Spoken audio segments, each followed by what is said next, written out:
Hey everyone, welcome back to Book Club. We're still in the Chestnut Springs series. This is Reckless by Elsie Silver. I like this book a lot because it's just a little different from the other three in the series, and the fifth one is kind of with the first three, but this one's just a little different. So I'm going to read you the back of the book. He's scorching hot trouble wrapped up in a drool-worthy package, and he's looking at her like she might be his next meal.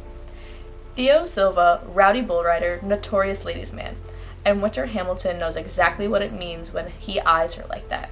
But she's almost free of her toxic marriage and has sworn off men entirely. So all she sees when she looks back at Theo is temptation served up with a heaping side of heartbreak.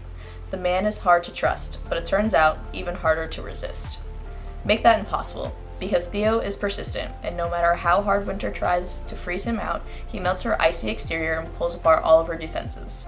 Over a drink in a small-town bar, she finds herself blurting out her deepest, darkest secrets. Then, she spends the single hottest night of her life with the man she never thought she'd say yes to. He worships her body, he makes her blush, she comes alive beneath his hands. Then she tells him to forget it ever happened. She wants it simple, and with him it all feels complicated. It was supposed to be a one-time thing, a secret. But that little plus sign is going to make this secret impossible to keep. So that's the back of Reckless. If you don't want any spoilers, head to the end of this video. If you do want spoilers, let's get into it. When they talk about hot and steamy, they talk about hot and steamy. It's within like the first, 20, 30 pages that they get into it. There's a scene in here that unfolded actually in Powerless that we get the other side to. So in Powerless we have the two main characters and they see this scene unfold. In this one we actually get to see the scene unfold from their perspective, and then they have that hot and steamy night and she gets pregnant. So she goes to text him. She finds his number. She breaks into the gym and finds his number, and she texts him, and he's like, "Great, thanks." Find out later in the book that was not him, because he comes in and goes, "Is this my kid?" And then he becomes that father figure, and she is so traumatized. Most of these books do have trigger warnings. I will say that a little bit of trauma here and there, so just be careful reading them if you have any triggers. I do think, let me check. So they don't have any trigger warnings in there. Just be careful when you're reading them, because some of them do talk about trauma. But he steps into this father role, and he is younger than her,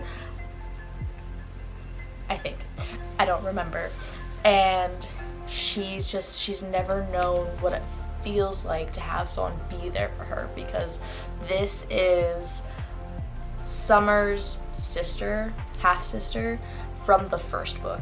So we get to see the relationship they're building over the years. These books go over the course of 4 or 5 years, and it's just, that's beautiful in that aspect, because she has a kid and it takes a village, and her village is very supportive.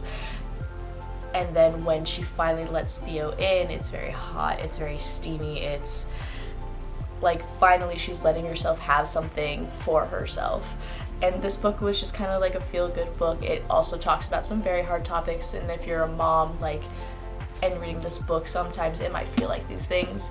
But yeah, this book is a 5 out of 5 for me. It's very different because it's not talking about any of the Eaton siblings.